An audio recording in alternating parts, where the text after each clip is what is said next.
hello and good evening between the chapters book club. Admin LJ here once again with another fun author panel live Q&A event. I hope you guys aren't getting sick of seeing my face yet. I love coming to talk to you guys. You know that these are some of my favorite things that I get to come do with the book club. So I hope you guys are enjoying it too. Please, as always, come hang out with us in the comment section. I will be down there checking out what you guys are saying. If you have responses to some of the questions we're asking, I'd love to see what you have to say about the conversation. If you have questions for our authors, please leave those in the comment section.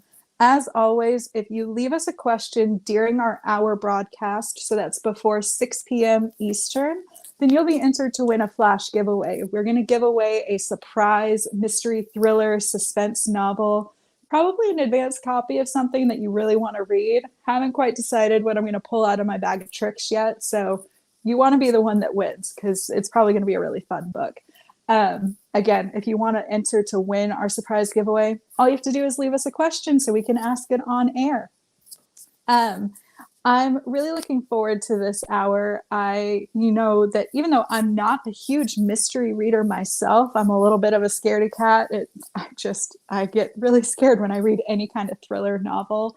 I really love these three authors, and I love that they all write in a different area of the mystery thriller genre, which I think makes it so much fun to talk to them about their process and about their books. So I'm really looking forward to this conversation, especially as a little bit of an outsider to the genre. I think some of these authors are always trying to convert me into becoming a mystery thriller lover. So let's see if they can do it again. They always get me somewhere along the line. So I'm really looking forward to this. Before we launch into our chat, I did want to make a really special announcement. As some of you may have heard, Kensington Publishing is launching an online auction where all proceeds to our auction are going to go to relief efforts for Ukraine. We have put together an incredible lineup of auction items. Some of those items have actually been donated by two of our guests here on this broadcast. We have tons of New York Times bestselling authors participating. If you are an author looking to get into publishing, we also have a lot of publishing professionals donating critiques and consultations and just all kinds of amazing giveaways and amazing items. So again, all of those proceeds are going to go to relief efforts in Ukraine.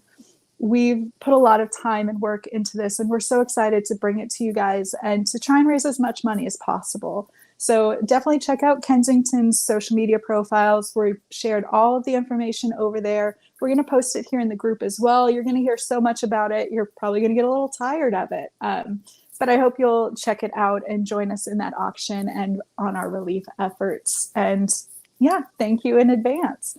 So I'm not going to take up any more time talking about all of everything that's going on in life. You guys are here to talk to our special guests. So I'm going to bring them on screen now. Tonight, we're going to be joined by Charlie Donlea, Rebecca Zanetti, and Robyn Gigl. Again, these are three incredible mystery suspense thriller authors, and I think this is going to be a really fun conversation. So start dropping those comments and those questions down in the comment section, and we will get started.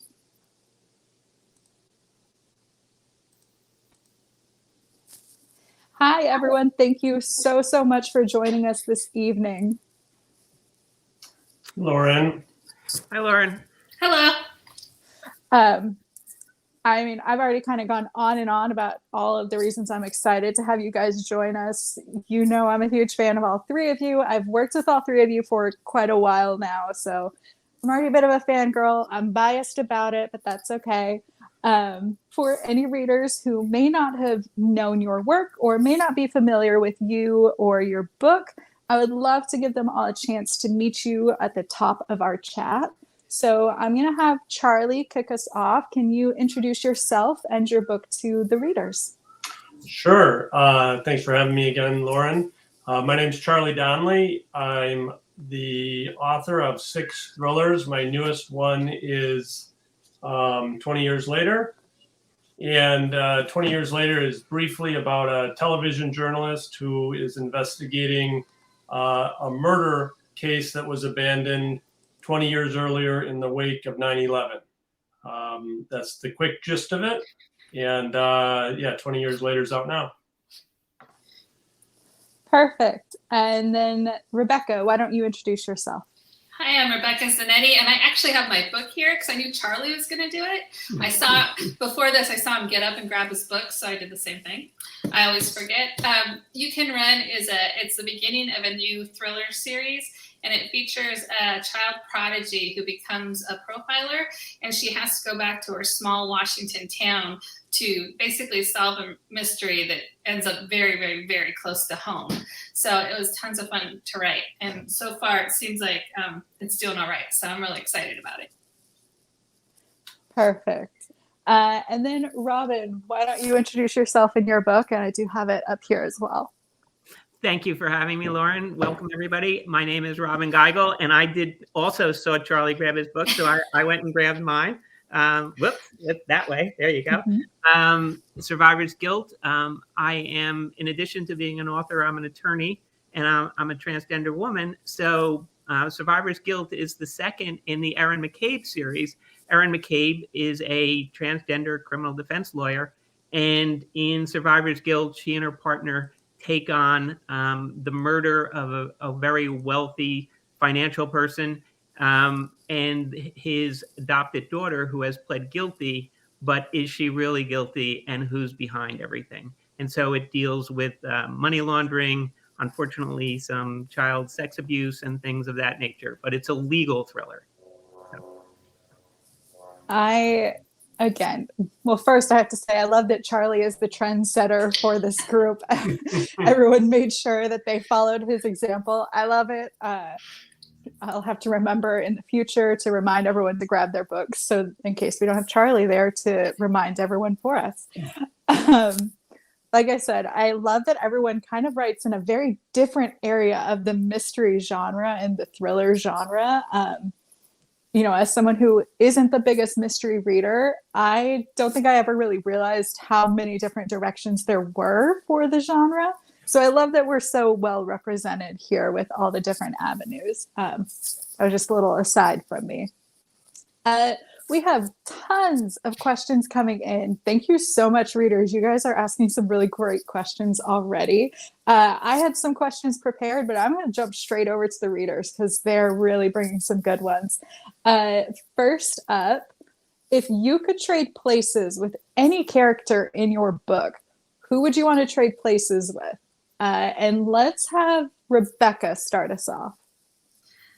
I think I would probably trade places with, that's a tough one. Because on one hand, I want to say the heroine, because, she gets to solve the crime and there is a love interest that sounds fascinating. But there's also this nemesis in there, and her name's Abigail Kane, and she's also a child prodigy, but she's a little crazy and possibly evil. We don't know. And so it'd be kind of fun to be her for a day. Not that I want to be evil, but just to have that much brilliance at my disposal, I think would just be a lot of fun for just a day. I'd want to go back to being good the next day, but probably Abigail. Right. I mean, really, you could get up to a lot of trouble in a day, but you can't do world destructive trouble in just one day. So I think you can get away with being evil for a little bit. Challenge accepted. Okay. Well, wasn't intended as one, but I think we could see Abigail coming through just a little bit there. Thank you. And Charlie, how about you? Would you want to trade? What character would you want to trade places with? Tough question. I think the more books you write, Rebecca, you've written tons, so I think the more characters that run through your head, it's a harder question to answer. But I probably will go to my most recent character, which is Walt Jenkins, who's sort of the co-protagonist in 20 Years Later. He's an ex-FBI agent who was sort of run out of the agency, and now he lives a little bit of a reclusive lifestyle, and he gets called back in to reinvestigate this murder. So Walt has a little bit of everything I wish I had in my life. He's, really great looking. He is really confident. He also, the older I get, I'm a little bit more of a recluse myself. I love Saturday nights in more than I used to. So there's a little bit of Walt, I think, in me, and a little bit of myself in Walt. So I'd pick Walt for my latest book. There's nothing wrong with going with the recluse. I'm a stone cold introvert, so I'm always going to go that route. I'm with you, Lauren. And then Robyn, how about you? What character would you want to trade places with for a day? Boy, I'm going to be really boring, and I'm going to go with Erin McCabe. I mean, she's the main character, and as Charlie was saying, she's much younger than I am. She's a beautiful woman. She's a transgender lawyer. She does criminal defense. I mean, go figure where I came up with that character, but it's kind of like an idealized version of somebody I'd like to be in some ways. So I have to go with Erin. I think that's perfect. There's nothing wrong with wanting to be the main character of the story. I think we all want to be the main character of our stories. So why wouldn't you want to be the main character of your book too? Plus Erin is like a total awesome person. I almost swore and my boss would get mad at me. So I had to rein that in a little bit there. That's perfect. Love all of those answers. All right. So the next reader question. And again, you guys are really bringing a lot of questions here. So definitely not going to get to all of these questions, but please keep them coming. What made you decide to write mysteries? And as a secondary question, if you couldn't write mysteries anymore, or if you decided not to write mysteries anymore, what genre would you want to write in? And I'm going to actually toss it to Robyn first.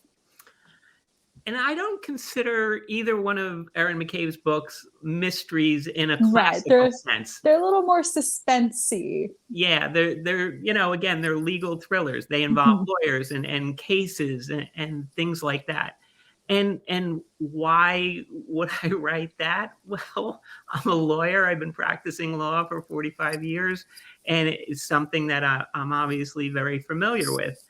So that's why I got into pursuing that.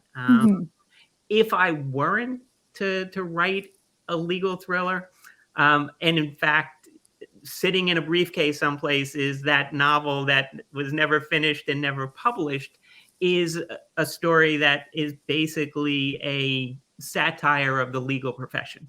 And I would love to go back and do that. There's some satirical bones in my body. And someday maybe I will take that out of the briefcase and go back to it. But yeah, if I moved away from doing legal thrillers, and that's not likely at this point because I'm doing book 3 in the Erin McCabe series, that's where I'd go. Something satirical, look at the legal profession, look at the law. It's something I'm familiar with and can see the law with all its warts. And there's a lot of things that could be made fun of. So I love that. I always love a good laugh, and satire is like some of my favorite media. I'm not smart enough to write satire, but I love to read and enjoy it. So I'm all for a legal satire book. That's just my vote on it. Let's go to Rebecca next. Since you do kind of dabble in, midway between genres, and this is your first foray into a truly thriller suspense novel. I feel like I kind of already know some of the answer for this, but how about for you? What made you want to write a mystery thriller suspense? And, is there a genre that maybe you haven't written in yet that you would try if you could? I think if you look at all my series, no matter the genre, they all have suspense. I mean, even the paranormals have suspense. Even the romantic comedy has suspense in it. So I think I've never written a book that didn't have some sort of, fight in it. Right. But for this book, for You Can Run, it was these two characters. I didn't sit down and think, I want to write a thriller. It was these two characters in my head, Laurel and Abigail, and the push-pull between them that just would not leave me alone for like 2 years. And I finally said, okay, I got to write this. I don't know exactly what it is, but I need to write it.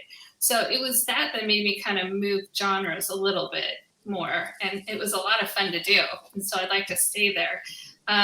If I couldn't write suspense at all, it would be a complete change. And I think I'd probably go toward, I'd love to write a sci-fi or like a middle grade, but there's probably still going to be a little bit of suspense in there. So we'll see. I mean, I think a suspense middle grade would be a lot of fun. Yeah. So I love that. I love that idea. And Charlie, how about for you? What made you want to write mystery, thriller, suspense novels? And if you were going to write in a different genre, what would you want to try? So, Robyn, you might like this story, but I didn't read as a kid. And actually, my first book that I ever read was a legal thriller, John Grisham's book, The Firm. And I read that in college, and I had never read a book before, a novel. I was just never a pleasure reader. But I read that book, and that's what planted the seed that I would someday write a thriller. It was still a number of years later before I sat down and tried my hand at it. But for sure, John Grisham's book made me want to write thrillers to begin with. I think, obviously, I don't write legal thrillers. My thrillers always have a tone of a touch of a mystery to them. And what I always try to do with my thrillers, because these are the books that I love the most, is leave clues for the reader, so that astute readers, people who are really paying attention, can actually figure out the mystery or figure out the villain towards the end. And even if they don't figure it out, they can look back and realize that the clues were there. That's what interests me the most when I read a book, and so that's what I gravitated towards. But for sure, what started it was The Firm, John Grisham's book, The Firm. And then if I couldn't write thrillers, so this is a little bit of a spoiler, but if I didn't write thrillers, I'm sort of like a hopeless romantic. I have, one of my guilty pleasures is watching The Bachelor. More in the old days when The Bachelor was actually, in my opinion, about people falling in love. It wasn't nowadays. It's more about social media people trying to promote their brand. I think, but back in the day, that was like a big favorite show of mine. And so is Nicholas Sparks novels. I love reading those. I love Richard Paul Evans novels. And so anyone who has read my blog or follows me and my career knows that I have a story that I have been working on for a number of years. It's sort of a love story with a twist. And I finally got to the point where we're done with this. And this is something that we'll be sort of introducing with Lauren with Kensington. Yep. And my editor, John Scolamilio, later this summer. So if I ever, I don't think I'll ever walk away from thrillers. That's my love, but I will definitely, hopefully, take an off ramp every so often into love stories. Yes, and I'm so excited. I did know that was coming, and I was excited when I saw this question. She's like, "Ooh, I hope Charlie mentions that there is a romance." Don't know how much I'm supposed to talk about it yet, so we'll keep it vague for much now. Much more later. Yes, but readers, just as a little inside scoop that is coming, so keep an eye out. That's all great. I loved all of everyone's answers. Again, I'm in support of everyone's alternative genre direction, so go forth and have fun with that. All right, so we'll kind of step away a little bit from the mystery and the suspense and the thriller of it all. We have a reader, Sherry, who is asking if you've ever crossed paths with someone in your life, or maybe, just seen someone out and about that you saw and thought, I have to put them in my book, or I have to make them a character in my novel. I'm curious about that too. I feel like that's all I would do is people watch and then stick them in a book and see what happened. So I'm actually going to let Charlie go first. Interesting question. I mean, if you've ever read my dark thrillers, I I've never run across any of these villains in my actual life. So Right. I also work hard to try not to pull any people that I know personally into my novels. I mean, I would hate for someone to say, is he writing about me? But I would say, you know, some of my greatest protagonists are some combination of people that I look up to from, you know, I write, all my novels have female protagonists. So some combination of the, you know, strong women in my life, from my wife to my sister to my mother. So there's some combination of those people built into my protagonist, but I can't say that I have one person in particular that any of my characters have ever been based on by design.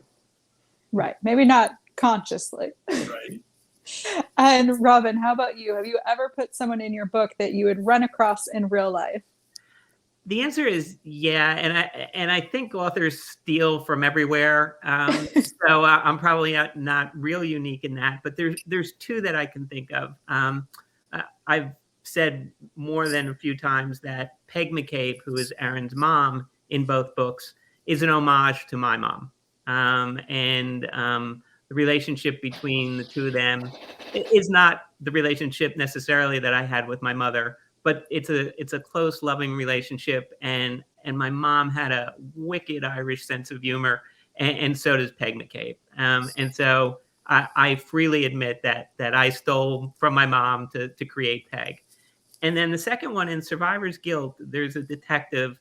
I have a brother-in-law who was, you know, a police officer, worked in the prosecutor's office for a while, and he's just kind of a crazy, fun-loving, funny guy. And, you know, he did a lot of undercover work and everything. And so I borrowed from his life and some of the stories that he used to tell in terms of creating one of the characters in Survivor's Guilt. Awesome. I love that. And I do love that like you said, the Irish humor and the wit came from your mom. That's so much fun. There's nothing like a good mom humor to get worked into a story, in my opinion. Rebecca, how about you? Have you ever worked someone into your books that you came across in real life?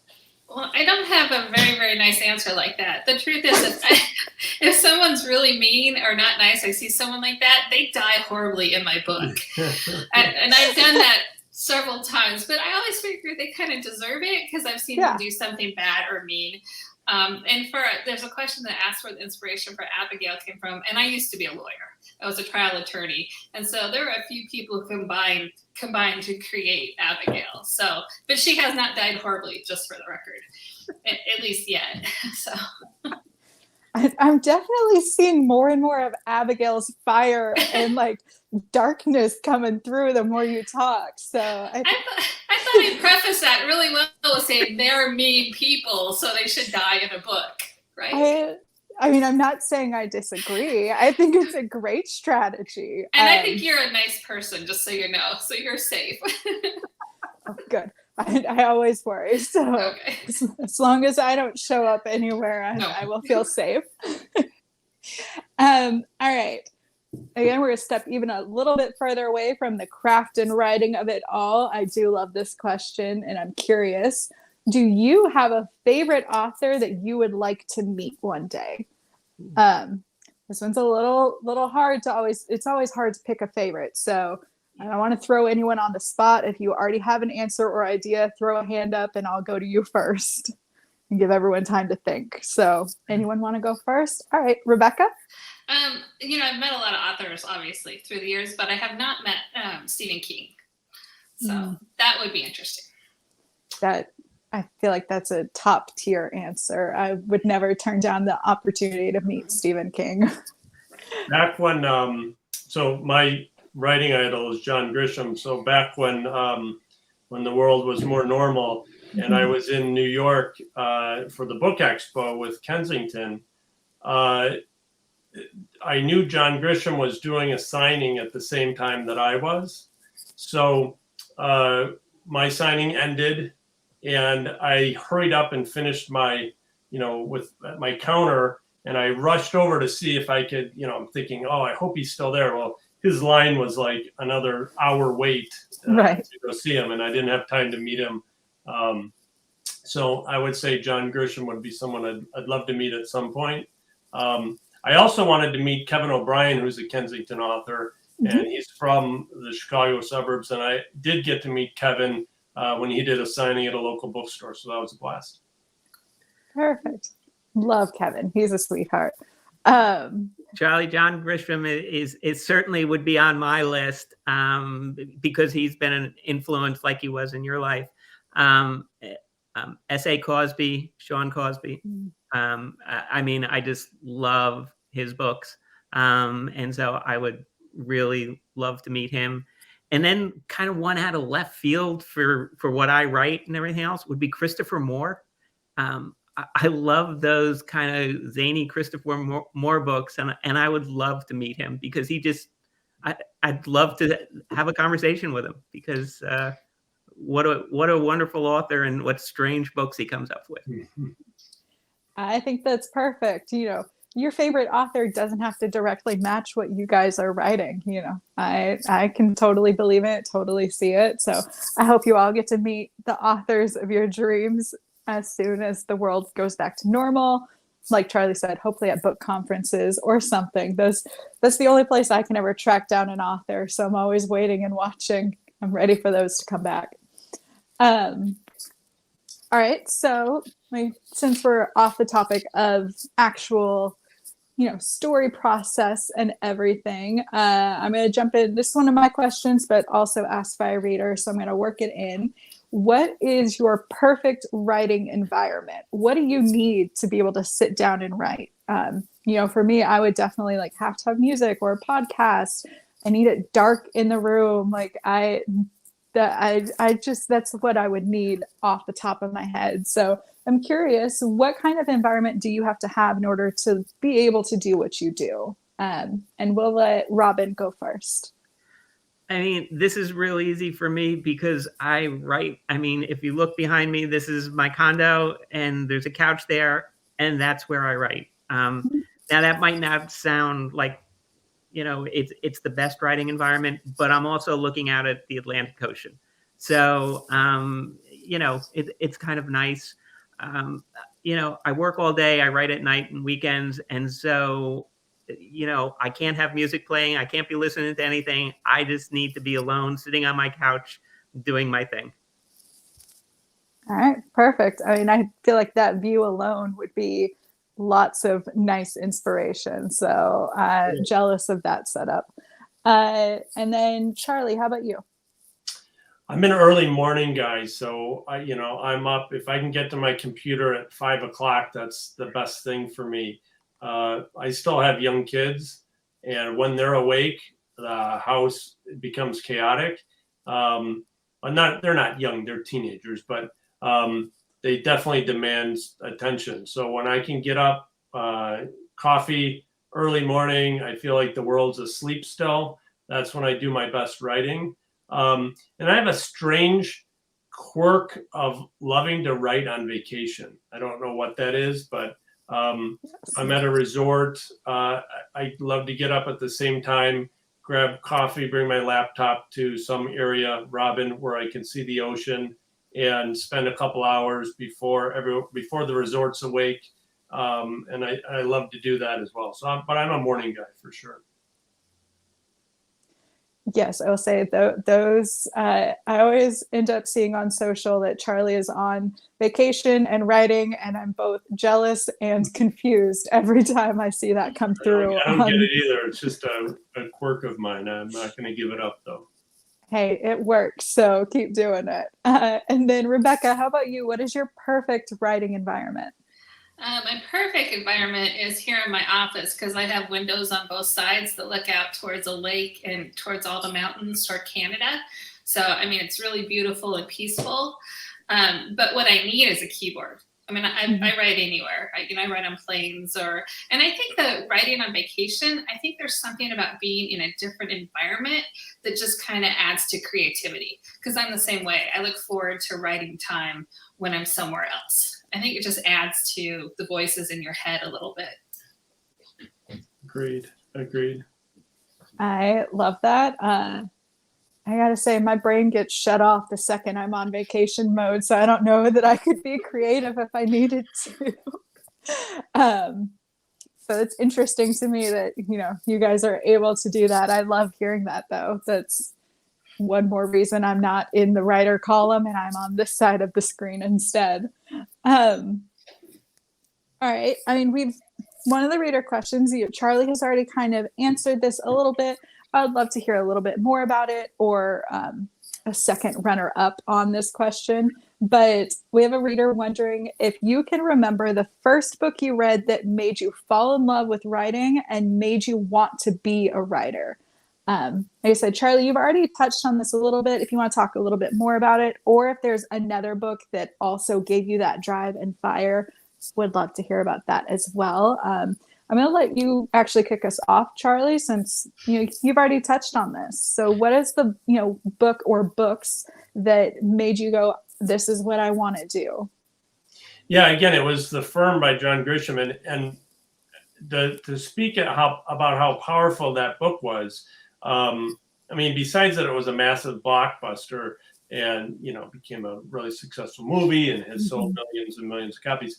I had a science background. I had never taken a creative writing class. I had no aspirations to write. I had never understood the joy of reading novels until I read his book when I was 20. So for me, that not only made me want to write, I mean, it changed my life, because as we're all writers here, but we have to have a love of reading. If I didn't find John Grisham's book, I might not have, found this what turned into what was a hobby, it turned into a career. I might not have found that. I might have taken a different path, or God forbid, I picked up a book that I hated, because we've all picked up books that we couldn't finish.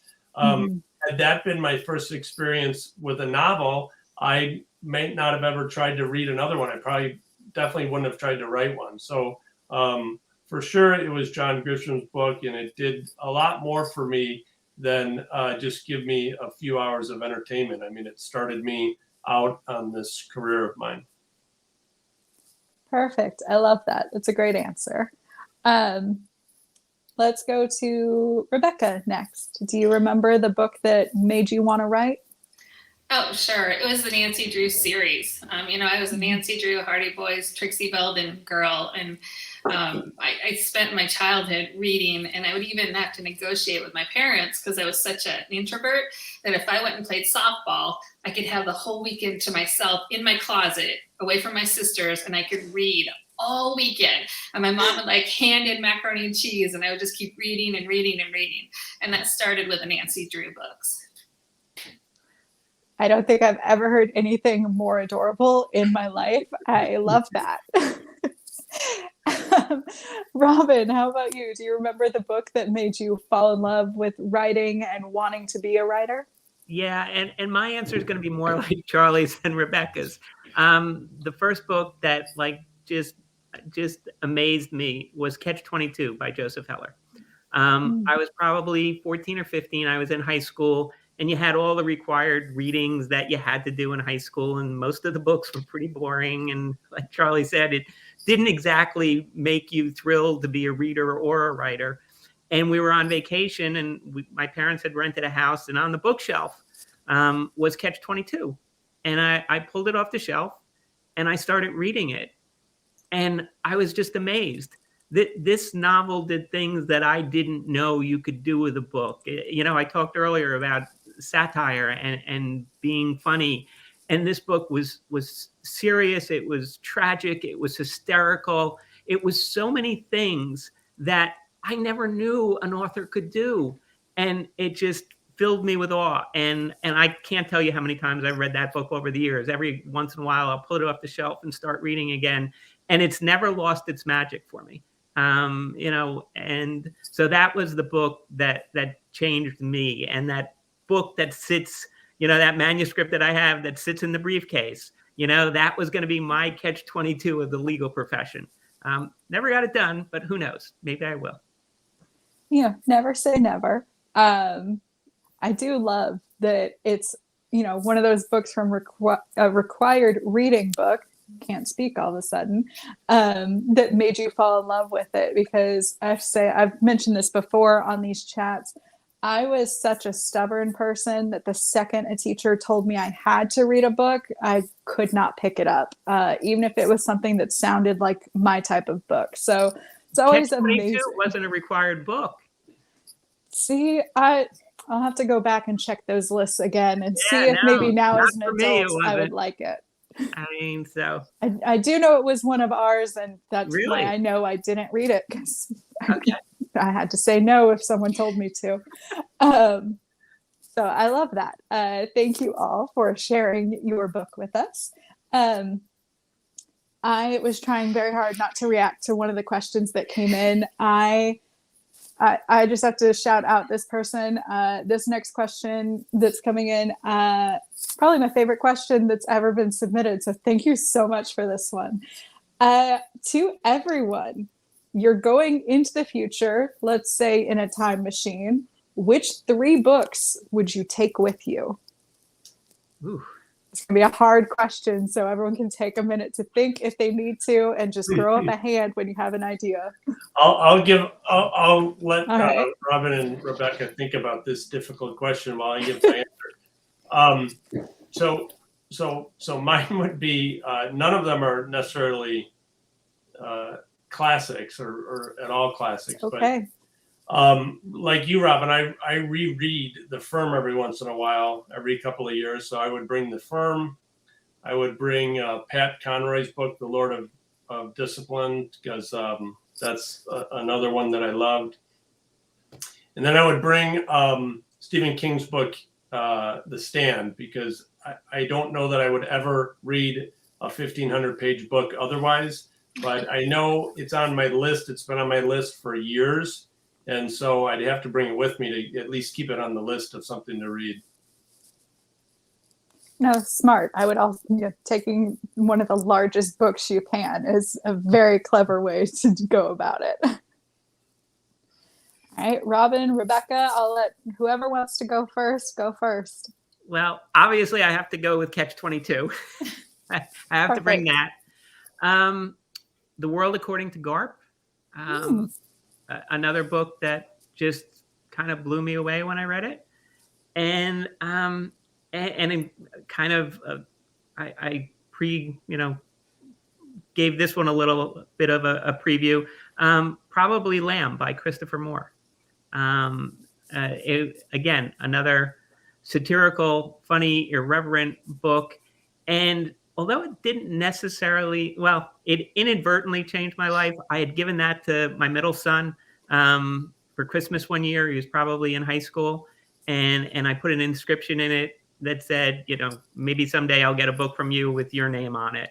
And he did publish a novel in 2016. And Lamb was the book that inspired him. So, and then he inspired me to go back to writing. So that's an important book in both of our lives. Oh, that's so sweet. I'm really trying not to get teary-eyed. That really melted my heart. I love that.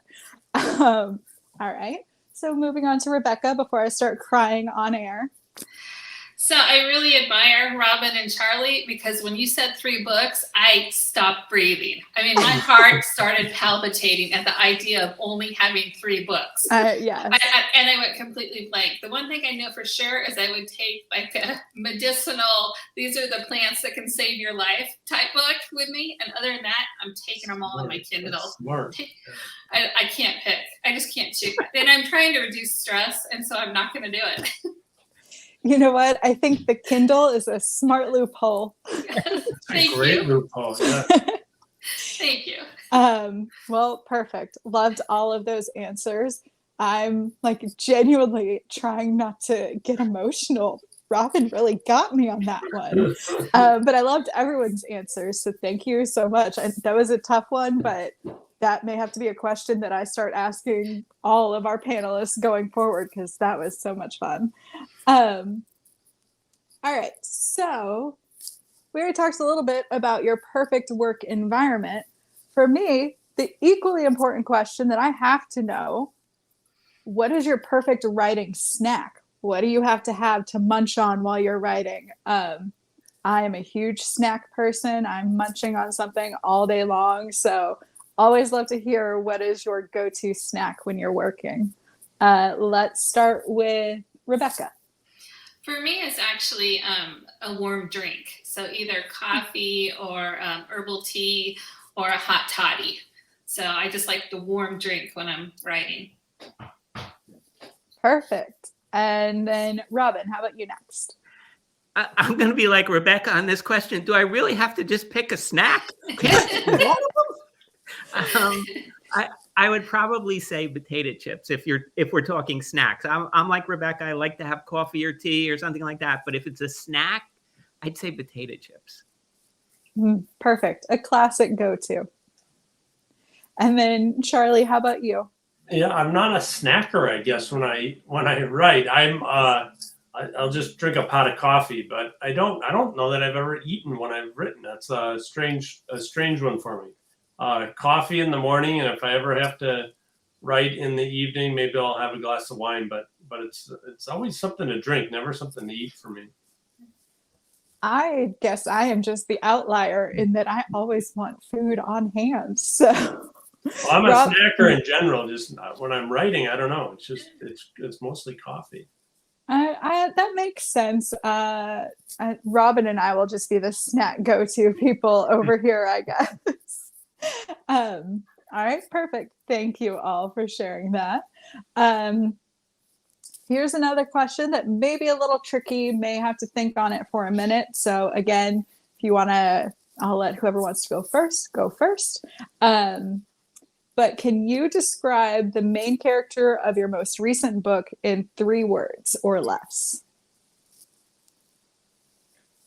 Always a little tricky.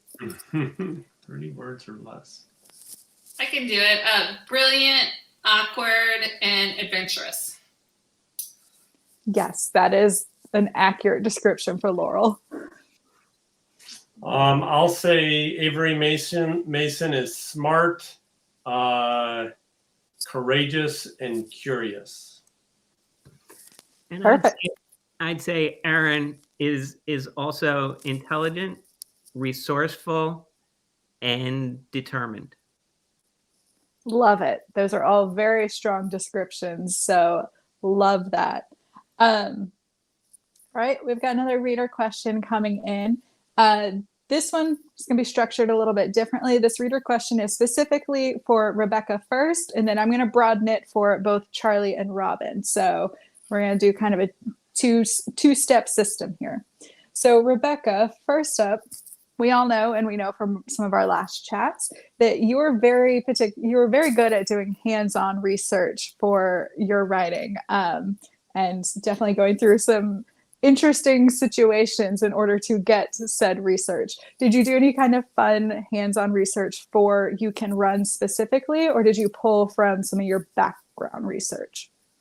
I did. There's a couple of snowmobiling scenes and razor riding up in the mountain scenes, and that's what we do for fun here. So we went razor riding a couple times, and we went off on some trails that we don't usually take, so I could just set the scene just right with the avalanche. There's an avalanche and stuff like that. So that actually was a lot of fun. Nobody locked me in a trunk this time, and so my sister did once, but I asked her to. So I was more safe this time, but we did kind of ride in different areas and see a little bit more of the wilderness than we usually do. I mean, once you get locked in a trunk once, it's a hard hill to go over with anything more outrageous than that. Yeah, great. And then now for the altered version of that question, and I'm going to go to Charlie first. If you did any kind of hands-on research for 20 years later, what did that look like? And if you didn't do hands-on research, what does your research process look like? I have done a lot of hands-on research for some books that I didn't write during a pandemic. Right. The Girl Who's Taken is about is my second novel. It's about a medical examiner. So I was a lot of interesting research having to do with seeing what coroners and medical examiners do for a living. And Don't Believe It is a story. My third novel is a story about a murder that takes place on an island in the Caribbean. And I actually vacationed at that island with my wife for our anniversary, and we got to do some fun research around the island of St. Lucia. The most interesting thing that came around with 20 years later, which I wrote during, while we were still kind of in the high state of the pandemic, was that I was able to get a hold of the director of the New York City Crime Lab, medical examiner's office in New York City. And he explained to me, his name is Mark Desire. He explained to me the details of what they do to identify victims of 9/11 still 20 years later. And that's what the story, the story's not based on that, but one of the characters dies in 9/11 and her remains are found 20 years later, hence the title. And so Mark Desire enabled me through that phone call to put a lot of realism into that portion of the novel. So I've had a lot of cool research, but talking with him on the phone was one of the most eye-opening conversations I've had during any of my research, for sure. That's so cool. I definitely think that he probably would have gotten very tired of me very quickly. I would have tried to keep him on the phone for so long. He would have been so frustrated. So I'm very jealous that you got that experience. That sounds really neat. And Robyn, how about for you? Do you do any kind of hands-on research? And if it's not hands-on research, what does your research process look like? Especially since, this book is pretty, you are in the legal system. This is an Own Voices book. So what does your research look like? Well, I don't get locked in trunks. I'll start there. But for my first novel, By Way of Sorrow, one of the other main characters is a very young 19-year-old trans woman of color who is also a sex worker. And so in terms of creating that character, even though I'm a trans woman, that's not my journey. I'm not a trans woman of color. And so I wanted to make the character as authentic as possible. So I do have a lot of contacts in the community and talk to a lot of trans women of color, a lot of sex workers in terms of what their experiences were like. So that was for By Way of Sorrow. And generally with both books, because I do a lot of work with law enforcement. I now represent a number of law enforcement agencies. I've worked with people in the state police. I have access to people that I can talk to, even though I'm not a prosecutor, never been a prosecutor. I can get that perspective from people that I know who are in the business. And of course, then just general research in terms of I know I'm mentioning my son again, but in addition to being an author, he's also a computer engineer. He's chief technology officer for a company. And so in Survivor's Guilt, there's a lot of hacking and a lot of things that are going on computer-wise that I know nothing about. And so, he spent a fair amount of time helping me, correcting me, saying, no, you don't do that. And so those kinds of things that we all do. And then just researching to make sure that, you have the legal process down right. I know any number of criminal defense lawyers, speak to them, make sure, this is the way it really is. So, I have access to people that have helped me along. So that's been wonderful. Love that. And I love that you have such a wide network of people that you go to and talk to. I think it's really interesting to get those other perspectives and other conversations into your work. So I love that that's part of your research process. All right, taking a little bit of a 180 here. I love this question from a reader. If you saw someone at a bookstore checking out one of your books, would you go up and introduce yourself or offer to sign the book? Or gonna editorialize, would you be like me and run away? I would probably be so awkward and unable to handle it. But what would you do if you saw a reader checking out one of your books at a bookstore? And let's have Charlie start. Interesting. I wrote about this for the Kensington's blog once, Lauren. Not this exact scenario in a bookstore, but one of my sort of things that I always think about is, if I'm such a beach reader, my vacations are, I plan the books that I read around my vacations like weeks in advance, and I get them all ready, and then I can't wait to read them on vacation. So I sort of put the question to myself, what would I do if I walked onto the beach and saw someone reading one of my books? And I gave two versions of the story. I told the story of what I hope to do, which is introduce myself as the author, buy them a rum punch and thank them for reading the novel and sign the book. And what I would actually do, which is probably turn the other way, skip down the beach and buy myself a rum drink and never talk to the person. Those are probably the two scenarios. And I don't know which would happen until I'm in that situation. It hasn't happened yet. I mean, I like that in either situation, a drink is involved somewhere. Rum's got to be involved if you're on the beach. So that's a pretty good point. I like it. Rebecca, how about you? How would you react? You know, honestly, I'd probably hide behind another stack and watch what they did. And then if they bought the book, I wouldn't do anything. But if they didn't buy the book, I would probably be curious enough to go up and ask, just out of curiosity, why?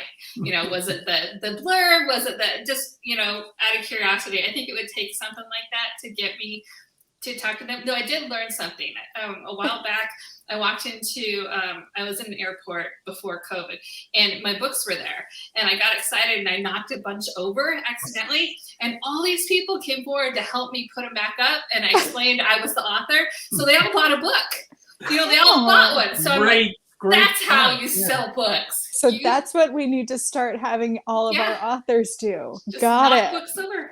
Be clumsy and you will sell books. Perfect. Love that. All right. And Robyn, how about you? Yeah, I think I'd fall into the Rebecca and the second of the Charlie camps, which is not say anything for fear that they picked it up by mistake, that they really wanted to take, you know, his name was Gilio and they picked up Gigl by mistake. And so I would probably just, you know, kind of watch. Maybe if they bought it as they were walking out, I'd say, you know, by the way, I'm the author. Would you like me to sign it? But I wouldn't do it in the bookstore. Good point. I do love, you know, this is a side of authors that I don't think many people realize or get to see. And I know it because I've worked with you guys for so long, but you know, many authors are quite shy in public. So I think that shocks a lot of people. It takes a lot to put yourself out there, especially around readers. It can be very scary. So I love that all of you have a variation of what I would also do if I were in that kind of position of any way. So thank you for that and for those entertaining answers. Let's see. I'm trying to find some good ones. We've got a couple minutes left, so I want to get some of the ones that we see. I've seen this one a couple of times, so I'm going to ask this. The first part is going to be probably a yes, but do you ever want to see one of your books or series made into a movie or TV show? I'm gonna just guess that it's a yes for almost anyone here on the chat or anyone who writes. But the extended part of that question, which one of your books or series would you want to see made into something on screen? So I know, Rebecca, you've got quite a few books and series to pull from, so I'm going to save you for last. Let's go to Robyn first to give everyone time to think. I'm the easy one, Lauren, because I only have 2 books in one series. That's so right. Slim pickings. But yeah, no, obviously you'd love, or at least I would love to see that. And, you know, depending on how they did it, you know, I guess Survivor's Guilt would be probably the one I'd pick. But I'm also partial to By Way of Sorrow because it was my first baby. So, Yes. but again, slim picking. So yes, and yes. Right. Now, for Survivor's Guilt, would you rather see it as a movie or a TV show? Oh, Let's make it a little tricky. yeah. How about a Netflix series or something like that? Good in between compromise. I like it. Yeah. How about you, Charlie? What book of yours would you like to see made into a movie or TV show? I think every time you finish one, you think it would be the perfect movie or limited series. So obviously 20 years later, I think would be perfect. But if I had to pick only for one specific reason, I would pick my Rory Moore series, which is Some Choose Darkness and The Suicide House. Because Rory's this really dynamic, autistic heroine, but also because there's 2 books in the series, so we could do 2 seasons rather than just a limited 8-series run. I mean, I got to talk to the producers about this, but I already see them. So you've already had it mapped out, but yeah, I was thinking the same thing. I was like, Rory Moore would be like the perfect TV heroine or TV star, I should say. I would love it. So I'm voting there too. All right, Rebecca, you've got quite a backlist. Yeah, and the honest answer is any of them. It'd be awesome to have a TV show. I think the best chance is actually You Can Run and the Laurel Snow, because we actually signed that one with a film TV agent. So I feel like that one has at least one step closer than the rest. But I would take any of them. I think that'd be amazing to have like a TV show and have your not executive producer, what is it? Contributing producer or whatever that you get as the author. I think that'd be just tons of fun. So that would be tons of fun. I'll pose the same question that I posed to Robyn. If it was You Can Run, would you rather it be movie or TV? Oh, definite TV. I see it as a series. Hopefully my people can talk to Charlie's people and we'll get it all set up. But We'll talk after this. All right. We'll get something in the works. I can see some crossover appeal happening here. All right, that's perfect. Thank you, guys. Let's go back a little to not quite left field, but a little back into the craft portion of things. I'm just going to bounce all over the place at the end of this chat here. How do you come up with your character names? Do you have a process, or do they just kind of speak to you? So I will let's start with Rebecca on this one. How do you pick your character names?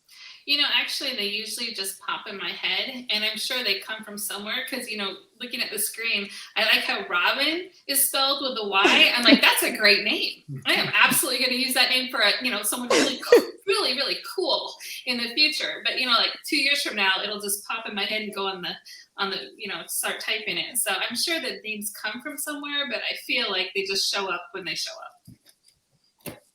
Perfect. And then Robyn, how about you? The same. They just show up. Although I will say that once I plug them in, then like if they're a villain or if they're a bad person, I try to make sure it's not the first name of somebody I know, so that they don't say, was this about me?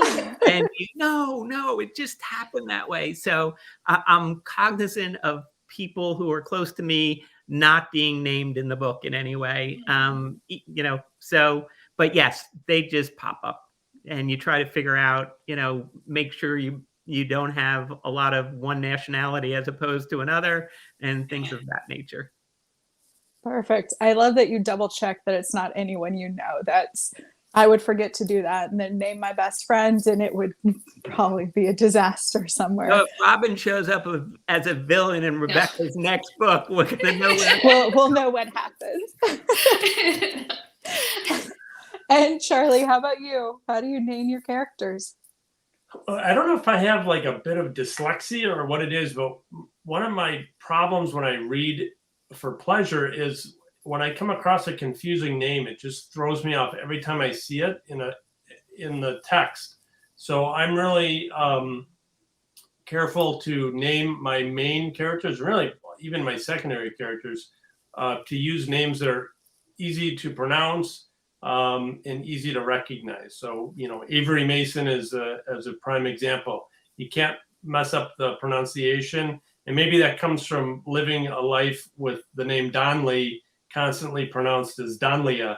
I always want names that are simple and easy to pronounce and recognize throughout the manuscript. Perfect. I love that too. I'm someone who definitely gets tripped up if I can't pronounce a name, and I usually can't pronounce even simple names. So I understand that struggle. Well, that was perfect. Thank you all. Before we close out our chat officially, I do want to toss things over to Rebecca. I mentioned at the start of the chat that Kensington is running an auction to raise funds for relief efforts in Ukraine, and Rebecca has something a little similar that I want her to share with all of the readers as well. We do. We have over 50 best-selling authors, and we put together a charity anthology. It's called Nightingale. The pre-orders are already up. It releases on April 7th, so we had about a week to write short stories, and a lot of us went to our fan base and said, hey, who do you want to see a short story about? And that's what we put into this anthology. So if you want to know more about it, go to my website or go to my social media, and it's called Nightingale, and we're really excited about it. All proceeds go to help different charities in the Ukraine. Yes, thank you. And don't worry, we will also be sharing links to it on our Between the Chapters group, as well as over on Kensington's social media, throughout the next few days, couple of weeks leading up to the release of the anthology as well, to support that. So thank you for sharing that with the readers, Rebecca. And readers, thank you so much for joining us for our hour. You guys were incredible. I was watching the conversations come in. You guys were making me laugh. It was a struggle to keep it together on screen. So thank you so much for being so participative, giving us some great questions. Thank you. And I hope you guys have a wonderful, fabulous evening. And thank you to all of my panelists. You guys were great, and I had so much fun hanging out with you guys. Thank you. Lauren. This is fun. Thanks, Lauren. All right, and have a great night, and I will see you on the next live chat, which is coming at the end of this month. So make sure you stay tuned for that information, and I will see you again in a couple of weeks. Bye, readers. Bye.